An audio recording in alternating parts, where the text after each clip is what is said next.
What's going on, everybody? Welcome to my channel again. Today's video is going to be 8 things you should do and know about if you're planning on buying a house and you're a first-time home buyer. And don't forget, folks, make sure you like and subscribe so you can get a new video every time this comes out. All right, here we go. 8 things you should do before you buy your first house. If you're over 40 and want to be the best version of yourself, Fit Over 40 with Coach Clarence is here to help. What's going on, everybody? Welcome back to Fit Over 40. I'm your host, Coach Clarence. And today we're talking about first-time home buyers, things you should know before you buy a house. This is very important. I'm going to give you 8 tips, some jewels, some gems from personal experience that will set you up so that you're in the right spot to buy a home, okay? It's going to be very crucial. And I got notes. I'm going to make sure I'm on point as always. Again, folks, subscribe, hit that like button before I get started. First of all, congratulations. You're taking a step towards building wealth. This is one vehicle to build wealth. I know I say that a lot, but it's not the only way to build wealth. So just think that this is one tool in our toolbox, if you will. All right, so I'm going to share with you 8 essential things that you need to be doing so that when you're ready to buy, it's going to be smooth selling. First of all, you got to know your budget. What does that mean? You got to know your budget. How much can you afford? How much do you want your mortgage payment to be? How much can you set aside in case there's an emergency? Okay, how do you figure that out? Well, it starts at the beginning. How many times have you seen me tell you, you got to get pre-approved? Get pre-approved. What does that mean? It means you call me. We have a conversation. We talk about your goals. We talk about when you're ready to buy. Then we're going to do this thing called look at your credit. Okay, because that's going to be one of the bigger things that they're using to make a judgment. Me as a broker, there are some lenders who aren't really putting a lot of weight on credit. They allow you to have lower FICO scores. All these different things matter when you are going to buy a home. But understanding what your budget is, and here's why that's important. Because you can say you want $1 million house, but $1 million house comes with a set amount of payment. Okay, a lot of times people get what I call payment shock when they find out how expensive a new home is. What do I mean? They're used to renting. They have just a certain amount they have to pay every month. It doesn't itemize out taxes. If you have homeowners insurance, hazard insurance, maybe you have mortgage insurance. All these things have to be talked about to decide if it fits in your budget. So maybe the house that's $1 million, you can't afford it. But the house that's maybe $750 you can afford. And that's what knowing your budget means. I always want people to start there, and it's just a casual conversation. And also be realistic. One of the questions I ask customers or clients who call in is, how much do you really want to pay every month? Because that helps me get an idea of what they really know about the market, what they know about home prices, what they know about what a real mortgage payment looks like. So we'll start there. Know your budget, okay? Be realistic, okay?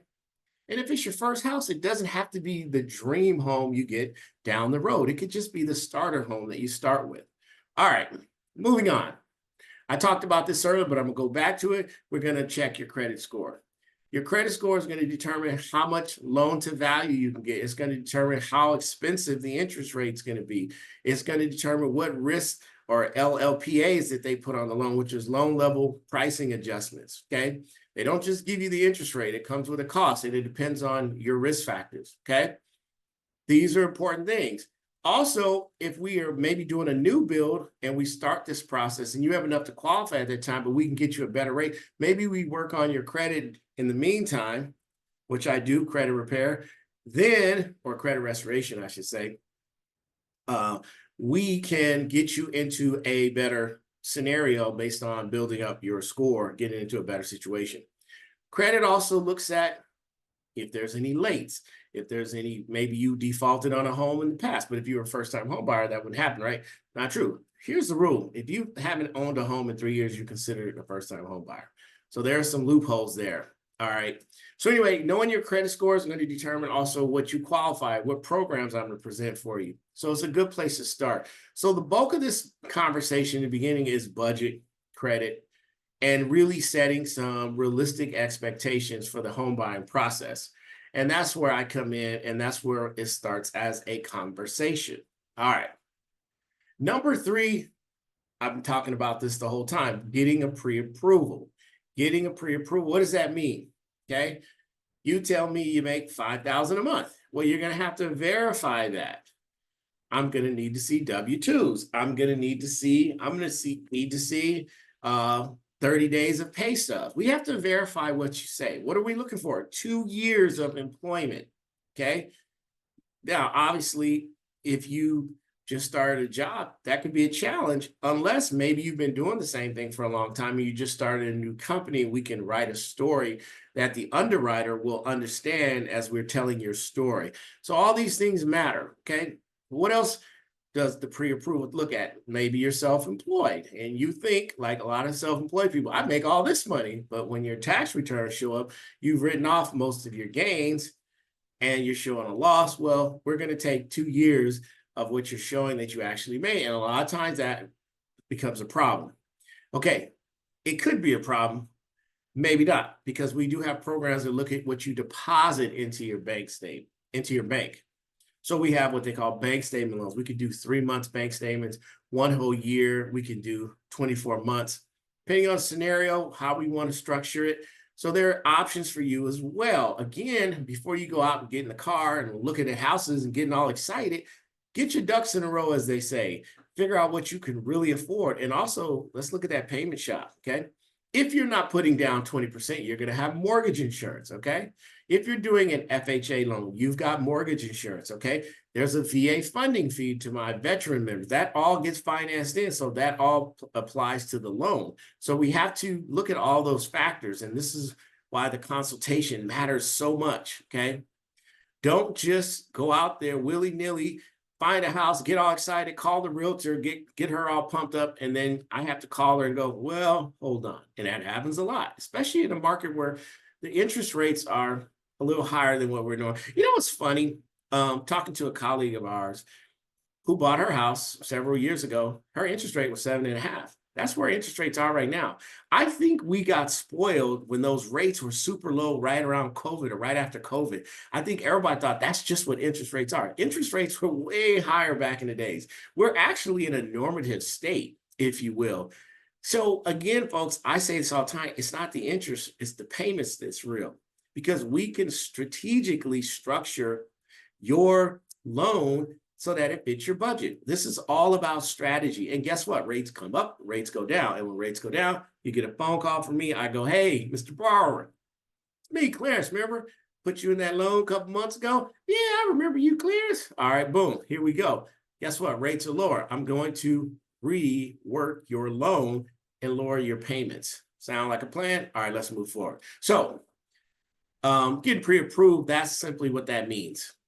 Knowing where you are, knowing what you need to do, knowing that, hey, this is what I can afford. This is what I'm going to buy. Here we are. Let's go. All right, number 4. And this one I think is going to apply more to people who are dealing with down payment assistance.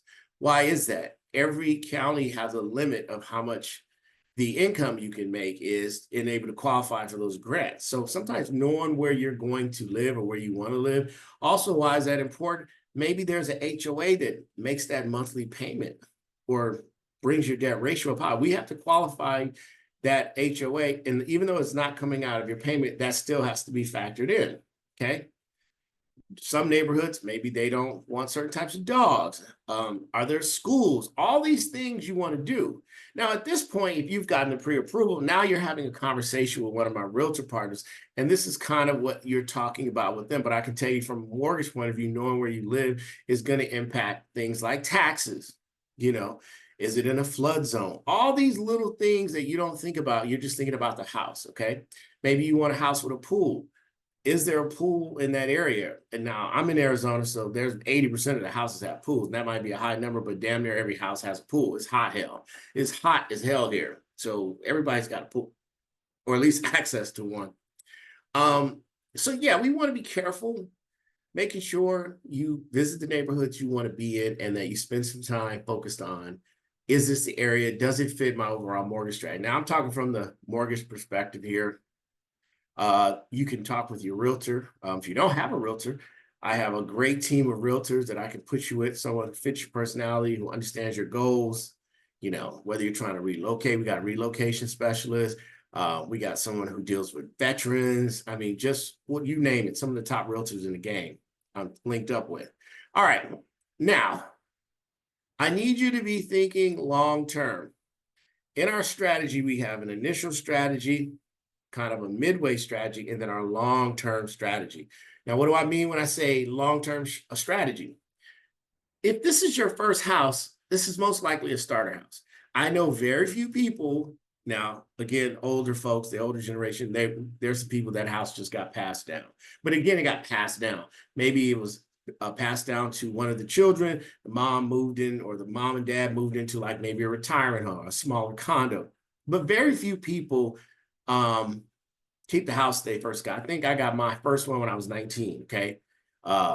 Me and my son's mom, the house just didn't fit our needs. We were young, okay? But my point is, you got to be thinking long term, so you can't focus on the immediate situation. You know, make sure you can deal with the situation and then move on. Most people, when you're thinking long term, you're thinking about what interest rate should I get?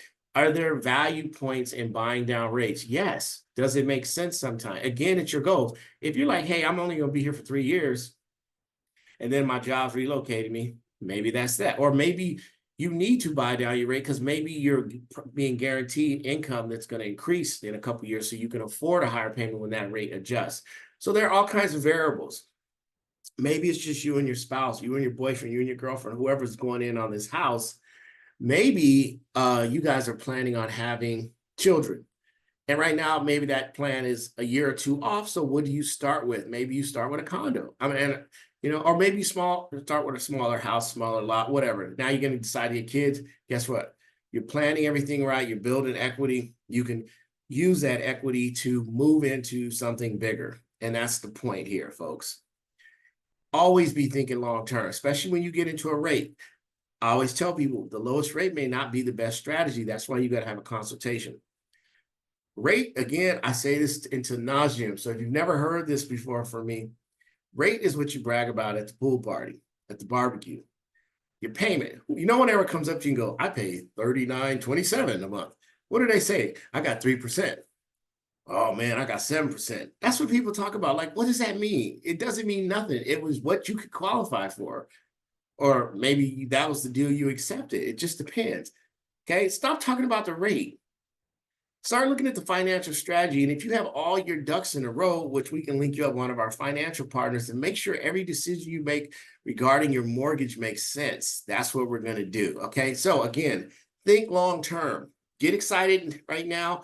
You can buy. I would definitely tell you to buy because guess what rent's doing? Going up, going up. Guess what home prices are doing? Going up, going up. And guess what happens when those rates go down? Now you got a flood of buyers who've been sitting on the fence. Now it becomes more competitive. Do you have enough money saved? Are you able to make a competitive offer? Is your credit in order? Definitely better have that in order.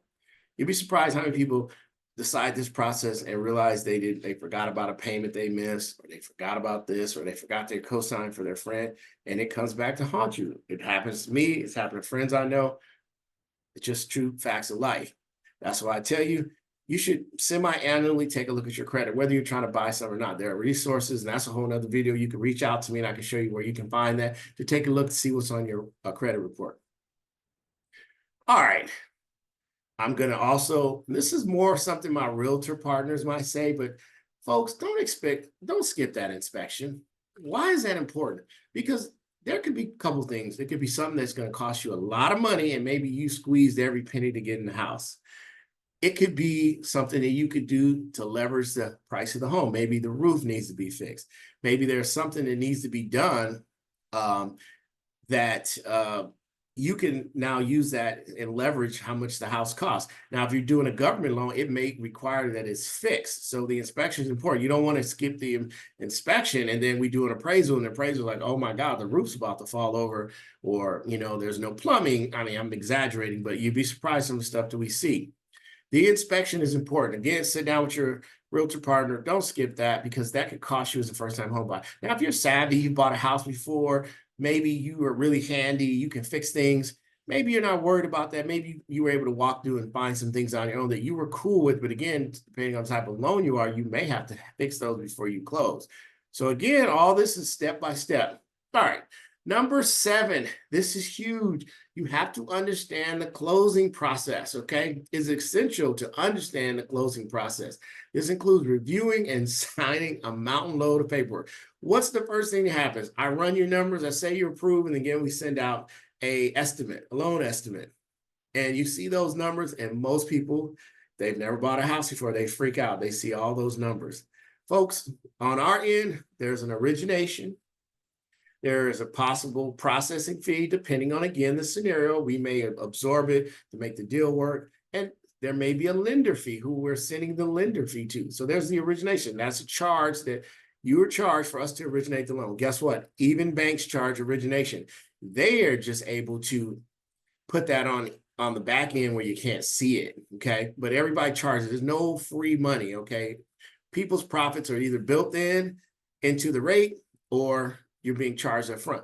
Depending on your scenario is how that's gonna work. But then here's your title fees, okay? Title fees, where they look to make sure the property is free and clear.